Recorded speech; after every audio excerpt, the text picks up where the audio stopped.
Hello, and welcome to Mind, Body, and Soul for the Audiobook Narrator. I'm your host, Hannah Wall, and in today's episode, we're going to be talking about all the ways you can get your health in check before a long audiobook recording session. In this segment, we'll be talking about how to prepare your mind as you go in to perform, and in later segments, we're going to be talking about the ways your physical health can affect your voice, as well as how your emotional health can affect your performance. I'm joined by prolific audiobook narrator and voiceover coach Khristine Hvam. Thank you for joining me today, Khristine. Thanks for having me. Let's start by talking about how every audiobook narrator should start their day. How do you start your day? I start my day, I try to wake up nice and early, get myself a good energetic start to the day. I always drink water when I wake up. So I'll give myself about 30 minutes to drink a full glass of water, maybe like a 12-ounce glass of water. It takes about, from what I understand, it takes about 2 hours for the water that you first drink in the morning to sort of absorb through your body.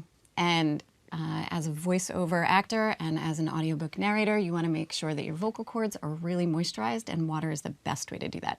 So I start my day every day with water, and then I have my regular morning routine. Coffee, kids go to school, pack lunches, walk the dog, your regular lifetime stuff.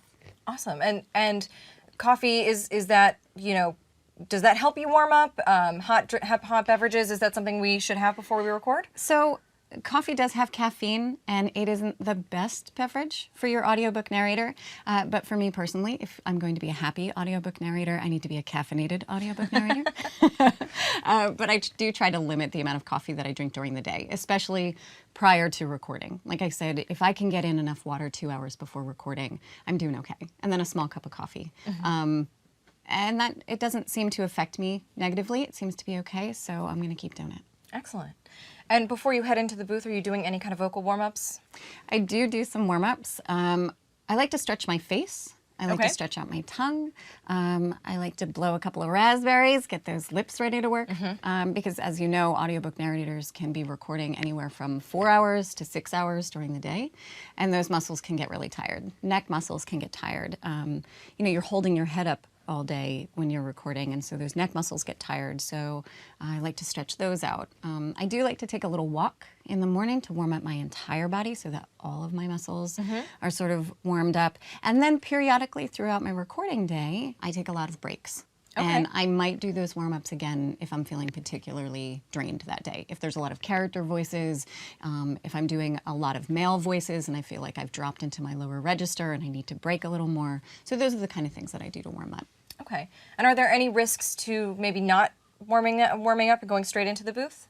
I think especially in the kind of narration that I do, which tends to have a lot of character voices, if you're putting on those kind of voices all of the time, especially for me, if I'm doing hoarse voices, raspy voices, high-pitched voices, that can put a lot of strain on the vocal cords, on the vocal folds, and on your body in general. And so I feel like if you're not warming up, there is a chance that you can do some damage. Hopefully not permanent damage, but enough that you might have to take a longer rest, a day or two, to sort of recover from what you've done. So for me personally, because I do a lot of character voices in my work, I do tend to try to warm up thoroughly before I get started. Okay. So can you show us a few examples of those vocal warm-ups that you're doing, the facial stretches and vocal warm-ups? Sure. Rule number one in being a voiceover actor, don't be afraid to be silly. Okay, so I might stretch out my face, open my mouth real wide, and that stretches kind of all the neck muscles and my cheeks. I would stick out my tongue as far as I could go. I'd try to touch the tip of my tongue to my nose. Right? So all these stretches for the tongue, left, right. I do this weird thing where I would take the tip of my tongue and put it behind my teeth and push out the middle of my tongue. Do that a couple times. And then I would just kind of rub my jaw muscles, rub. I like to pat my face, kind of get all the nerve endings awake and alive. All these things just sort of wake up the muscles. Okay. Definitely more exaggerated versions that I'm doing now, so I don't look completely ridiculous. But these are the things I would do. Somebody gave me a piece of advice once when I was really just starting out, and they said, sing in the morning. Sing? Yeah, put the radio on, find your favorite song, and sing, and this helps warm up your vocal cords. So I tend to put the radio on, dance around my house a little bit, and sing. And so you're really warming up every element. It's not just your muscles, you're also warming up those vocal folds with singing and really just getting ready for the day. Right, just getting in my headspace. It's going to be a positive, great day, and we're going to have a good record day. Great. Now, how long is a good amount of time that you should be recording? How long should your sessions be when you're starting out versus when you have a little bit more experience? I think that's a really personal decision. Okay. So when I started out, I didn't have a home studio at that time, and so I was always going into the studio. And so producers, publishers, directors, they're sort of setting the tone for the amount of time that you're going to work that day. A typical record day at that time was about 6 hours. Okay. But within that 6 hours, because I know myself and my body, I would ask for a lot of breaks. And so my advice to new narrators would be don't be afraid to ask for what you need. Okay. If you need water, if you need a 10-minute break, if you need to just not talk for a few minutes, it's okay to ask for those things. Everybody in the room is there to support you and make sure that you give the best performance possible, and breaks and rest are a part of that. Now that I'm recording so much from home, it's much easier to do that. I can take an hour if I need to take an hour. I can go for a walk and re-energize my body if I need to. So it really all depends on the person and what they need. So rule number one always is listen to your body. If your body is saying it's tired, it's time to rest. If your body is saying it's thirsty, it's time to drink. It's real simple. What are some of the ways that I can help hear my body better? How do you know when you need a break? So the way I know that I need a break is I start making a lot of mistakes. Okay. So the day starts, I'm going through pages, things are going really well, and then all of a sudden I start to make a lot of mistakes. I start mumbling, I start tripping over my words. It's time to take a break. Rather than get frustrated with myself, because frustration plays into the emotional part of narrating, right? So rather than get frustrated, I just take 10 minutes. Okay. And take a break. There are other times when the only way I can describe it is my voice is tired. And it's just kind of a feeling of tightness. Okay. And sometimes that can all come from poor posture, not having enough water that day, not taking enough breaks, not warming up properly. What are some of the things that we should be thinking about and keeping in the front of our minds when it comes to posture and breath technique that'll help us kind of go a little bit further? A lot of narrators have adopted a style of standing while they're recording, which allows your diaphragm, I think it's called to contract and release. I'm not really sure of the terminology, but standing allows your diaphragm to work properly. I have a terrible habit of always sitting when I record, so it's really important for me to make sure that I sit up nice and straight. I have a bad habit of sitting forward when I record, and it ends up jutting out my chin, and it puts, it strains my diaphragm. I can't really properly breathe from here, and it strains my neck and constricts the muscles, right? So when I start to feel tired, I'm like, oop, okay, back up we go, right? Little correction. Yeah, correct. Put my shoulders back, make sure my head is nice and tall, make sure my chin is level, and that opens up my diaphragm, and it allows for more space for my vocal folds and my vocal cords to work. To get a better breath? Yeah. Okay. So what about, can you use your voice too much, and what happens if you find yourself losing your voice? So when I first started out as a narrator, I would get laryngitis twice a year. Wow. And I was inevitably calling producers and saying, I'm really sorry, but I won't be talking for the next week, which hurts everybody's schedule, right? So vocal care is really important to you as a business person, right? As a narrator, you're really an entrepreneur. You're an artist entrepreneur, and your job is to take care of your tools, and your tools are your voice. Because if you're not taking care of them, inevitably you're going to be calling people and saying, I have to cancel this session or I have to reschedule, and that becomes a problem for everyone. So it's better to rest and not overuse. What are some of the techniques that a newer narrator can, take on to try and extend the life of their voice as they're getting started? Practice. Practice. Right? So if the question you're asking is, how can a new narrator work up to the endurance of a seasoned narrator? Practice. Okay. I feel like in the beginning of my career and now, my endurance has gone through ebbs and flows. There are times within the last 10 years that I could push through an 8-hour session.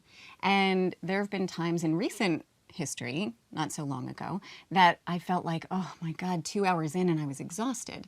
And so a lot of that has to do with what's happening in your life, stresses in your life, vocal warm-ups, and are you prepared? And so many things are involved. So practice. Practice. Short answer is practice. Start small. That's good advice. Is there such a thing as using your voice too much? Can you burn your voice out? Oh, absolutely. Absolutely. What do we do? So, again, talking from personal experience, I have made some really interesting vocal choices or characterization choices in books. And early on, my mistake was not really identifying how long I would have to sustain that voice. And so I might do like a creepy, gravelly, crazy kind of voice and not realize how much that character appears. And that gravelly harshness that you might affect on your voice after time really wears it down and can do some damage. So my advice would be choose your characters wisely. Make sure you know how often they occur in a series or in a book so that you can make smart choices. So, one of the tricks that I use is if an author says, okay, this person has a gravelly, hoarse voice and they're a main character, I might use a little artistic license on that one. Okay. And think, well, it's more important that I save my voice and I don't overuse it. And make a good choice. Than I am literal to what this author wants. And so maybe instead of doing something gravelly and harsh with my voice, I might just take him lower. Sure. And softer. And so I might just back off that gravel a little bit. I'm still giving a touch, but I'm doing something that I can sustain over a long period of time. And so that's where character choice can save your voice and thereby save your career. I'm curious about when it comes to male and female modulations as a woman performing male voices or as a man performing female voices. That seems like something that could have pretty serious strain on your voice if you don't do it correctly. What are some of the techniques that we can observe to preserve our voices while we make those choices? So one of the tricks that I use as a woman trying to portray men, and in a lot of the books I find that I've got one female character and 50 male characters.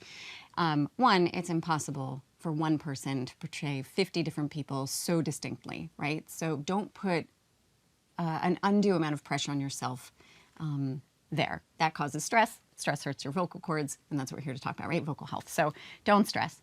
Secondly, when I'm performing male voices, I use a little trick. My trick is I keep my male voices in my regular speaking level, my speaking Register. tone, register. Sure. Thank you. I keep my male voices in my regular register. And then I use performance to portray the fact that that's a man. Okay. And I pitch my females up a little higher because that's a more natural place for me to go and doesn't do any damage to my voice. What are some of the hallmarks of a male register that, that are those performance choices that you're making? So a lot of time a new narrator, myself included, would portray a man like this. So I might bring him really far down and that's my man voice. But men don't really sound like that. So as a listener, I'm not really buying it. As an actor, it's not really fun to do. So for me, it's and this comes up a lot in my coaching, is it's about performance. So I might pitch my register down just a little bit. So I might come in here and I use my body to portray a man. Men typically don't sit like this. Right? So if I'm portraying a man, I'm using my body, I'm affecting a different posture, and all of that leads to performance. So it's really about performance and not lowering down into that register so much. Yeah, short answer. Are there vocal cadences that are kind of hallmarks of male speaking versus female speaking that can help you get that affectation as well? This sounds very specific, but it's not. So in a very general sense, I find that women have more musicality in their speech, right? They kind of roll through what they're saying. It's sort of a lot more musical. Men tend to speak a bit more crisp. They use shorter phrases. So when I'm performing men versus women, I will give my men a little bit of this. Not so dramatic as I'm doing here, but I will make them a little more blunt, a little more crisp and sharp, and I will use my female voices. I might add a little bit of breath to it, and they flow. Their sentences There's more flow continuity between the words, whereas men are a little more staccato. Choppy. Yeah, sure. Yeah. Okay. So you've had a really great session today. What are some of the things that you're doing to cool down and wrap up? So I have a problem with coffee. It's sort of my favorite thing. For me, coffee is an event. right? It's not just a way to wake up in the morning. It's an event. So at the end of the day, I always grab a cup of coffee and I relax with my family. I enjoy the rest of the day. I put a little check in the win column on a good day, good record day. Congratulate myself in my mind, give myself a little hug, a little kiss, and I finish up. Thanks so much for joining us today, Khristine. Where can people find you if they want to get in touch? Well, thanks for having me. If you want to find out more about my audiobook narration, my producing, or my voiceover coaching, you can find me at vamaudio.com. That's HVAM audio.com, or you can find me on Facebook, Instagram, or Twitter. She's everywhere. Coming up, we're going to be talking with vocal health coach Dari Matilsky about your physical health and how what you put in your body affects your voice. Stay tuned.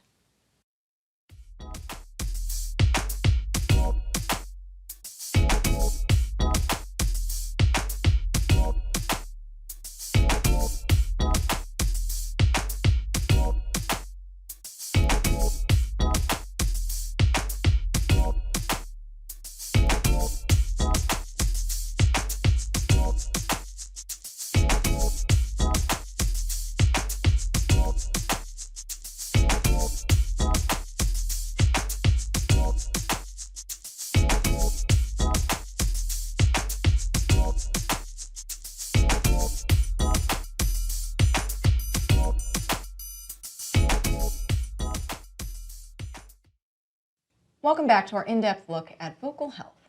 In this segment, we're going to be talking about the more physical aspects of your voice and how to create strength and endurance for a better session. We'll also cover nutrition and how what you put in your body affects how you sound. And then lastly, we'll talk about illness and how to fight through those colds when you get into the booth and you're sick. I'm joined today by Dari Matilsky. She is the owner of Vocal Roots and a vocal health coach. Thanks for joining me, Dari. Thanks for having me, Hannah. So to get started, what exactly is vocal health?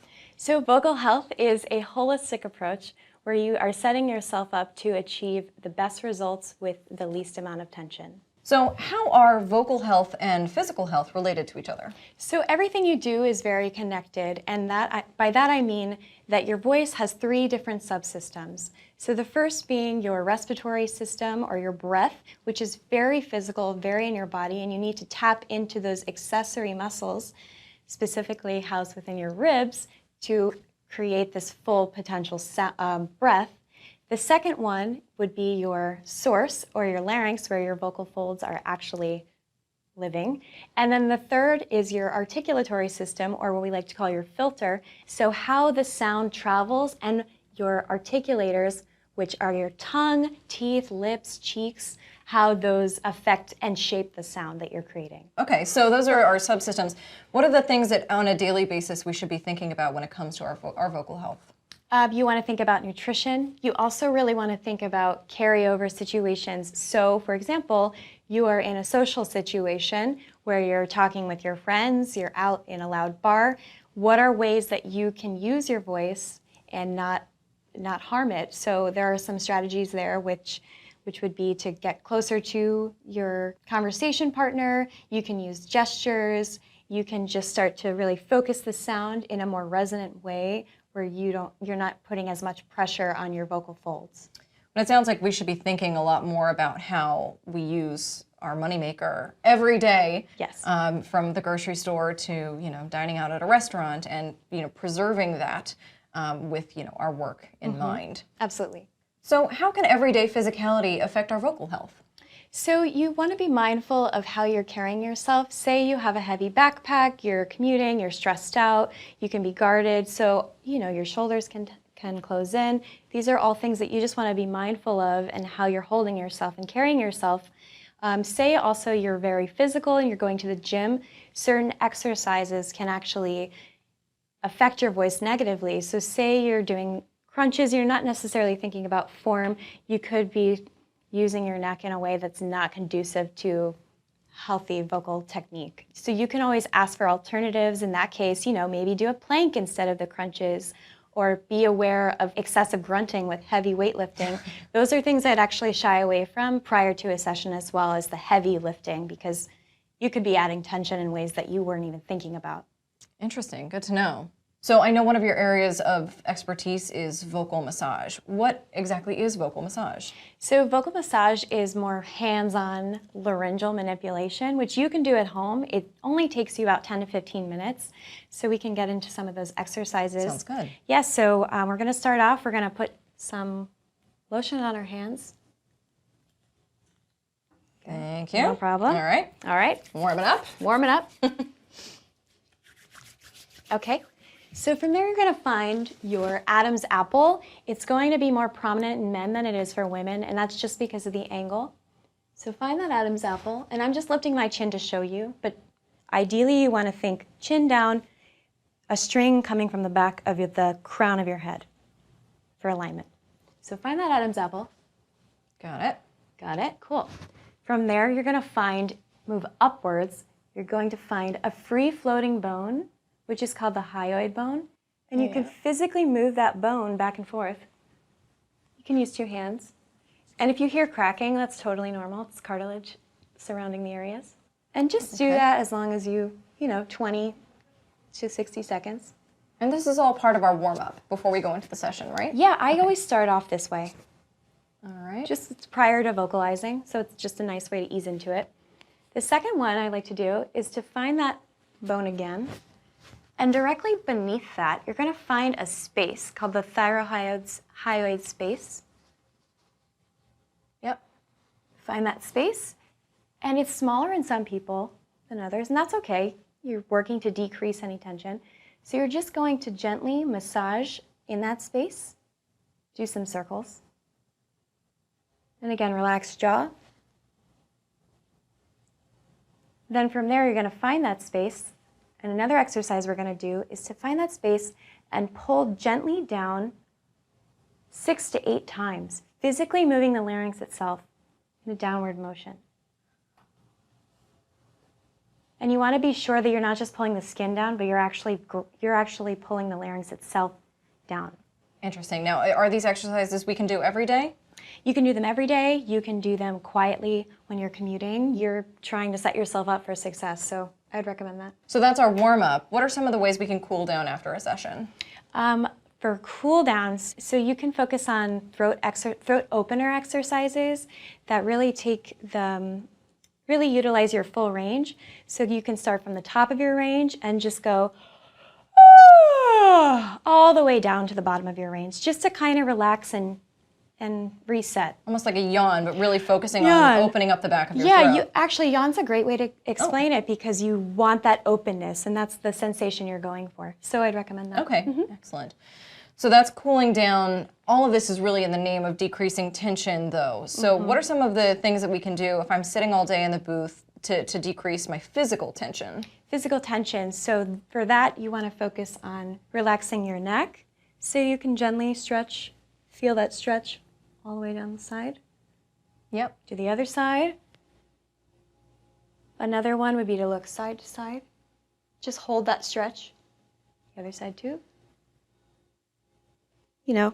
Neck stretch, looking down. I would shy away from doing anything up, tilting your chin up. Okay. Just because it could cause more tension in terms of okay. lifting the larynx. So you're trying to decrease any tension. Sure. Yeah. Okay. And is sitting or standing in the booth, which one should we be doing? That is really up to you. I would say whatever helps you to align your body the best way possible, I'd recommend that. For me, I like to sit just because I can really feel that groundedness and feel that expansion in the back of my back when I'm breathing, and I take a deep breath in, and I can feel that shift and that openness. Some people, they operate better when they're standing, feet firmly planted in the ground. So it's really up to you. It's up to you. Yeah. Okay, great. Yeah. And are there any exercises or stretches that we can do to improve our endurance, to maybe make our sessions longer or have a shorter recovery period? Definitely some of those massage techniques we talked about. Some other ones that we didn't touch on before are bringing up TMJ. So you can, with a loose jaw, press into that space, hold that with the jaw open, press up and in for about 20 to 60 seconds. Another one where we carry a lot of tension is in our masseter muscles around our face, which is We're chewing all the time. So these are muscles that you're tapping into and you want to massage those as well. Excellent. We carry so much tension in areas of our body that we don't necessarily think about on a daily basis. So these exercises just help you to bring that awareness. Okay, and everything's going to give you a nice loose neck, jaw, Openness. upper body. Yeah. Great. So one of the things I think you mentioned earlier is important for us to be thinking about is nutrition. So why is nutrition important and related to vocal health? You just want to be keeping your body healthy, and that also means hydrating. Hydration is key for your vocal folds. So you really want to stay hydrated as much as you can. About how much water should we be drinking every day? About half of your weight in ounces. Okay, so if I weigh 150 pounds, I should be shooting for about 75 ounces of water every day. As your baseline. As my baseline. No, okay. Now say that you drink a cup of coffee, 12-ounce cup of coffee. You want to take that cup of coffee, the diuretic, and multiply that by 1.5 to compensate for that diuretic. So if you had a 12-ounce cup of coffee, you want to compensate with an 18-ounce glass of water on top of your daily targeted. You gotta put it back in. Yeah. Okay. So what are some good foods that we can put in our bodies to make sure we have a great recording session? So foods that will nourish you, that would be foods high in vitamin A, E, C. You also want to shy away from foods that will trigger any acid reflux. And there are 2 types of acid reflux. One has the symptoms that we all don't love so much, that's heartburn. And the other one is actually a silent reflux where you might not know you have it, but that can lead towards inflammation of the whole system. And foods that would trigger that would be tomatoes, peppers, citrus, alcohol, chocolate, spicy foods. Yeah. So the good stuff. So all we the can't good eat anything stuff. good on Yeah. our recording. Okay, Yeah. all right. Yeah, well, the chocolate gets me. I give that up for a good session though. Yeah, yeah. So if I'm feeling any illness, I feel a cold coming on, but I've got a session coming up, how do I handle that? I would rest, hydrate, the things that we've already touched on, but also if it's really bad, if you're experiencing pain or any hoarseness, I would shy away and try to delay the session another day if possible, only because this is the one voice you have and you don't want to be causing any more harm and overuse your voice, because if you are using your voice incorrectly and there's a chance that it could inflame or swell, you could potentially create more damage long term, and that's going to set you back months. Potentially. It's better to put it to rest now than set yourself up for a long term. It's not worth it. Okay, no, that's great. So some final thoughts. Dari, why should we be thinking about our vocal health every day? I think in this industry, you are in a unique position where you are not only using your voice to communicate with everyone around you, but you are using this as your moneymaker, so you really want to be thinking holistically and treating your body with as much care as possible. That's great advice. Well, thanks so much, Dari, for joining me today. We're going to take a quick break, and when we come back, we're going to get in touch with our emotional health.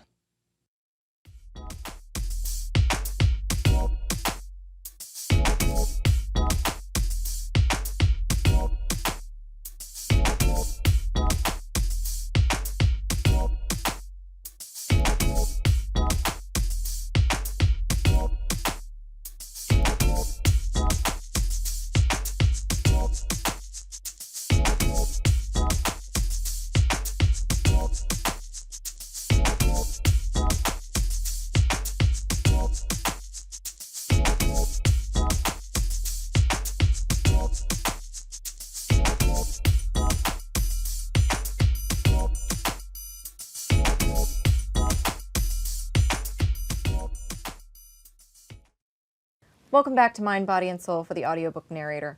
In our last segment, I'm joined by voice acting and acting coach Robin Miles and Audible Hall of Famer to talk about how our emotional health has an effect on our performance. Thank you so much for joining me today, Robin. It is my pleasure to be here. Hi. So, as an acting and voice acting coach, what do you do? Well, I'm currently employed at PACE. I teach in the conservatory there in the BFA program. So it's script analysis, understanding what it is that's in the text we're going to work on, and also acting, scene study. So I'm preparing them to do what I do, actually. I also travel around the country a little bit and teach in some other places as a guest artist. I'll be going to Youngstown, and I'm going to Hawaii again. So basically what I do is I will bring to a conservatory program a focus on audiobooks within their acting department. Interesting. So Robin, how do you define success for yourself as an audiobook narrator? I need to create the highest level of quality that I can with every book that I do. I'm very quick to beat myself up over that, and I know I shouldn't, but I need to know that I can lose myself completely in that book, even though I'm the narrator. So when I go back, I'll listen, and if I can say, wow, that's a good narrator. Oh, that's me. If I can lose myself, then I know I've done my job. That's very brave to be able to go back and listen to your own work and then honestly evaluate yourself. Is that difficult? I mean, that has to be kind of defeating. It's difficult. It's necessary, though. And I'll give one caveat, and I'm going to give this to everybody who's doing this, whether you're older or whether you're younger. You do have to evaluate your own work. You do have to listen for what you're doing. But don't let people's comments that they make, in whatever outlet that you're at, define your success for you. Look for patterns. If you see the same comment repeated 6 times, like I did, oh my God, she's so slow, in YA when I was doing young adult stuff, I knew I needed to listen to that because 6 different people said it. And so that became, okay, I need to listen to that. But a lot of people, they're behind a veil and they just go on and type comments and it empowers them to be negative. And just keep that in mind when you go to evaluate yourself. But it is important. So as you're starting out, or even now, how are you going about setting career goals for yourself? I know that I'm going to need to have a goal of increasing my pool of employers.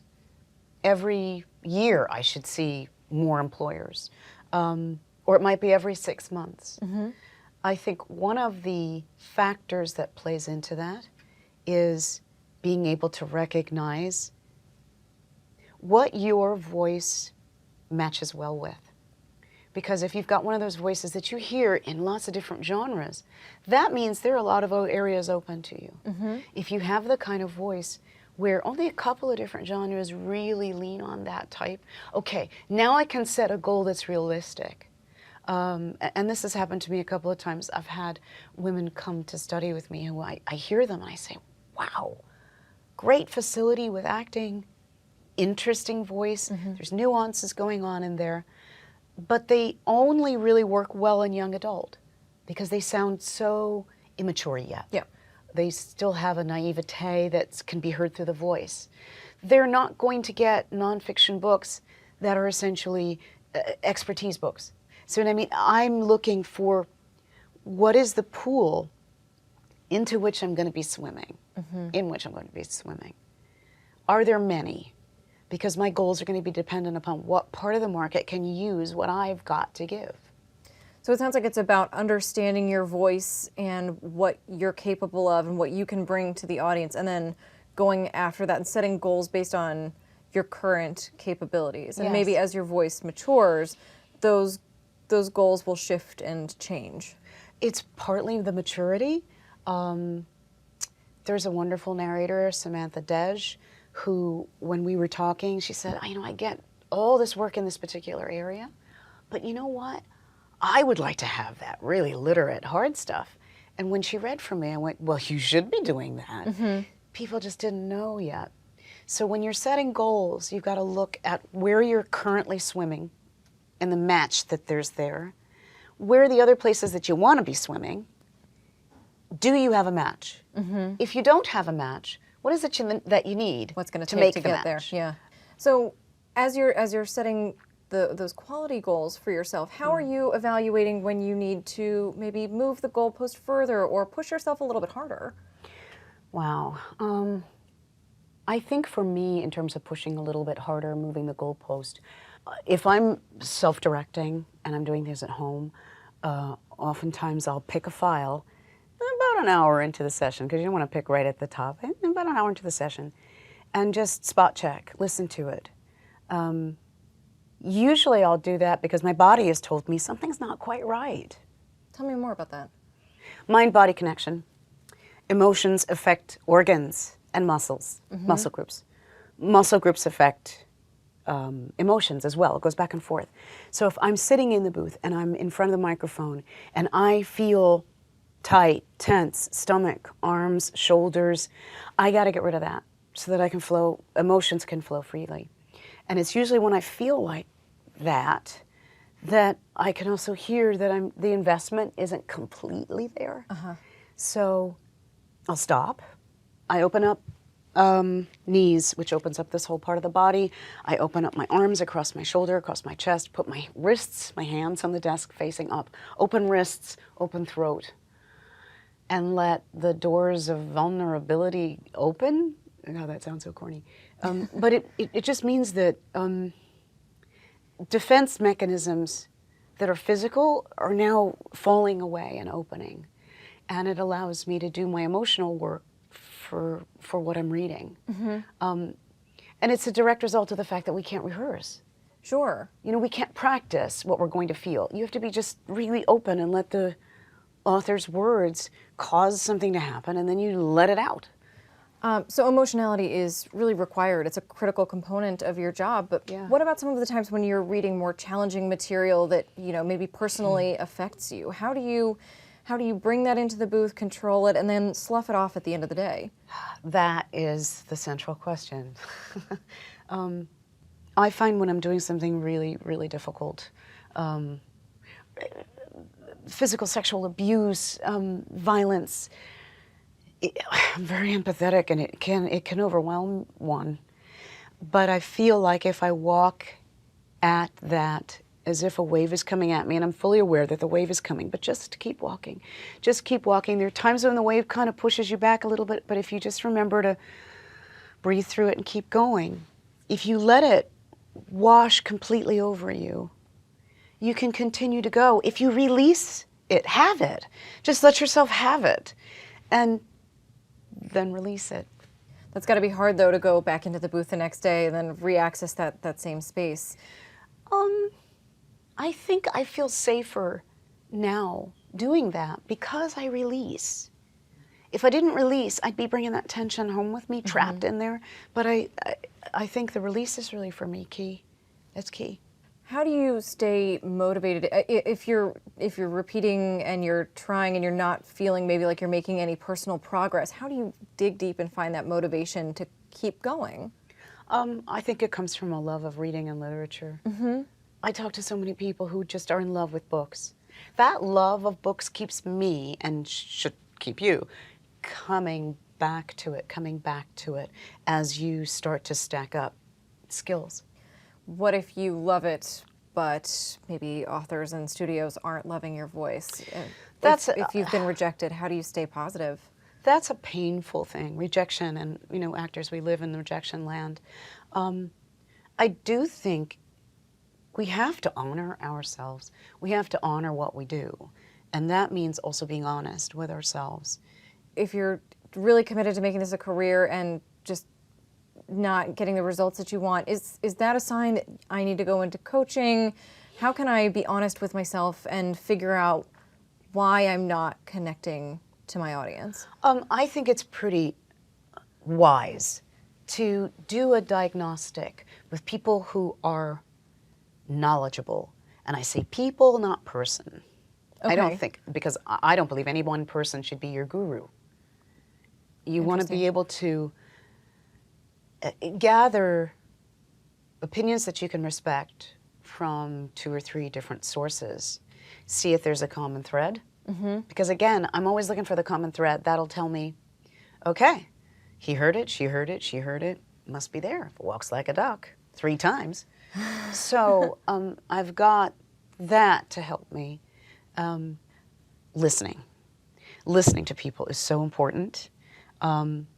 Even listening to poor performances is important, because as soon as you've listened to as much as you can take, 10 minutes, the question now becomes, why was that unsatisfying to my ear? Why? What was it that was missing? It's important to ask those questions when you hear something that doesn't satisfy.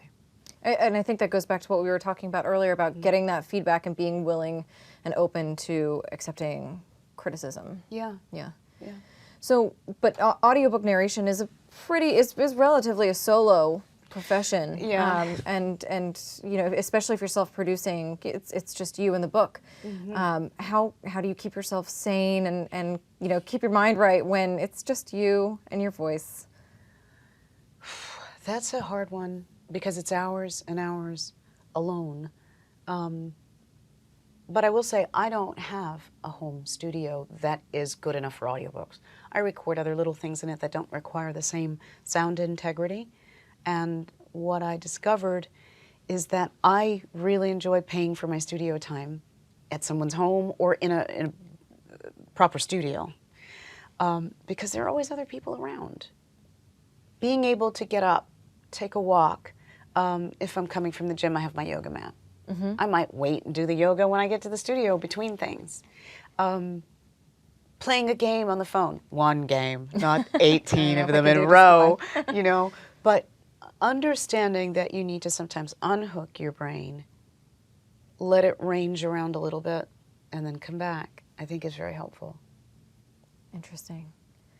And then but you've still got to pull yourself back in to get the work done. You don't want to range too far afield. Yeah, definitely That's not. a true thing. Because if that story requires that I stay really hooked in, I don't want to go too far away from it. Remember we talked about that earlier, like those things that are really heavy emotional Maintaining things. that emotional connection, yeah. If I go too far from it, it feels like, oh my God, I've got to find the place at which I exited. I got to enter in that place again. So sometimes I don't want to get too far from it. What are some of the things that you can do if you are just having a bad day in the booth? First rule of having a bad day is accepting that you're having a bad day. I refuse to accept this. Like, you get to have a bad day. You get to be human. What do you know? There are times when I just know this is not going to be the most scintillating performance because it's a bad day and I can't get over it. My other bad days, typically it has to do with I've gotten off on the wrong foot or something's happening in my life where I need to feel like I use my boundaries engage and I've got to open them up again. So I talked about that earlier in terms of how to open that back up again. Your emotions will follow what your body does. It's like crying. I cannot fake cry to save my life. And so if I don't find an organic way to get there, I can't. But I have found, this was a lesson from Uta Hagen, the great Uta Hagen way back in the day. She used to say, what is it that you do when you're crying? You start to control it, to try not to cry or to keep it down a little bit. Just do that. What are the coping things you do? You know, you hold it in your throat. Clench your jaw, yeah, sure. Do those things. And in the course of the thing that you're doing, you'll start to cry. She wasn't kidding. Interesting. If you put your body into that action, it produces the thing that caused the action. So auditioning for projects, you know, sometimes you hear nothing, sometimes you hear a rejection, and I know some people would rather hear nothing and throw that out into the universe and move on. Yeah. And some people, you know, yearn for that feedback. What's your philosophy, and how do you move through? How do you move through it if you're not getting any feedback? Well, if you're not getting any feedback, I think this ties back into a question from earlier, which was confidence. Being confident in knowing that you put in your take on it. It might not have matched up with their take on it. That's all. And if you're not in a situation where someone is there to direct you and say, try it this way, they don't know that you could deliver that take. So you have to trust that you put the stamp that you wanted on it. I feel like the audition question links up with the confidence question, because once you do an audition and you send it off,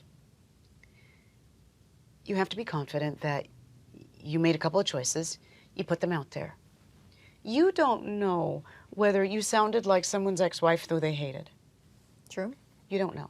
You don't know whether they had something in mind that you don't know about because there is nobody there to direct you. So you need to actually just let it go into the world. Thank you so much for being here with us today, Robin. My pleasure. Thank you for having me. Where can people find you if they want to get in touch? Pretty easily online. I'm at voxpertise.com, voice expertise. And I do directing, producing, as well as teaching. And I also narrate a few audiobooks sometimes too. One or two here or there. That's all the time we have for today. Thanks so much for joining us, and be well. Take care.